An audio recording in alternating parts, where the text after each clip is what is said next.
শালা আমার জন্ম পুরো ভেন্ডি লগ্নে হইছে, যেখানেই যাই সেখানেই ভেন্ডি, যেখানেই যাই সেখানেই ভেন্ডি, মাথাটা পুরো নষ্ট হয়ে যাচ্ছে।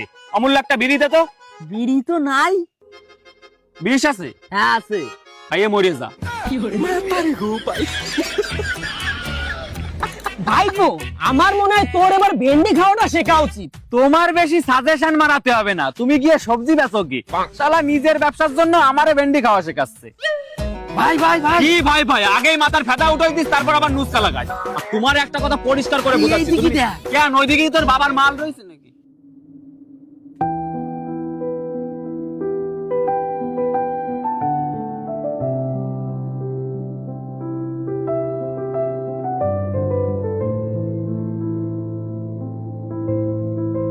What happened? What happened? কি করতে আইছো এখানে? আমাকে ছলে বলে কৌশলে প্রেমের জালে লেটা মাছের মতো ভাসিয়ে ভেন্ডি খাইয়ে আমার মার কাছ থেকে টাকা নিয়ে তোমার পোষায়নি? আরো টাকা লাগবে? Wait, get out of my life.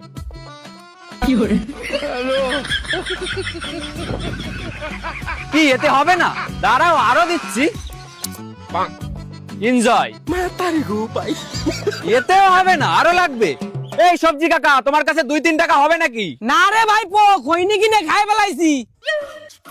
বিকালে আসো তুমি, বিকালে টাকা দিচ্ছি। আমার টাকা লাগবে না। টাকা লাগবে না? কেন লাগবে না? ডলার লাগবে, ডলার দেবো তোমাকে। আরে শোনো তো ব্যাংক তখন থেকে ফালতু বকেই যাচ্ছে। ও আমি ফালতু বকছি? ঠিক আছে তুমি বলো, কি বলবা বলো। আমি জানি আমি ভুল কাজ করেছি, কিন্তু এটা ছাড়া আর কোনো উপায় ছিল না আমার কাছে। মানে? সেই দিন তোমার মা আমার বাড়িতে আসে। শোনো মা, তুমি আমার মেয়ের মতো এই টাকাগুলো রাখো, আর আমার ছেলেটা একটু ভেন্ডি খাওয়ানি শিখেও। আপনি যেটা বলছেন সেটা সম্ভবই না। এইসব টাকা পয়সার জন্য আমি আপনার ছেলের সাথে প্রেমের নাটক করতে পারবো না। আপনি আসতে পারেন। মনি, কথাগুলো একটু ভাইবে চিন্তে কইও, অনেকগুলো টাকা দিতাম। না না লাগবে না, আপনি যান। সেই দিন তোমার মায়ের কাছ থেকে আমি 1 টাকাও নিইনি, কিন্তু পরিস্থিতি একদিন আমাকে টাকা নিতে বাধ্য করলো। দেখো তোমার বাবার অবস্থা খুব খারাপ, 1 মাসের মধ্যে অপারেশন করতে না পারলে বাঁচানো সম্ভব না। কত টাকা লাগবে অপারেশন করাতে? কম করে 1 লাখ টাকা তো লাগবেই। 1 লাখ টাকা? এতগুলো টাকা এখন আমি কোথায় পাবো? ইমিডিয়েটলি টাকা জোগাড় করো, না হলে কিন্তু বাঁচানো সম্ভব হবে না।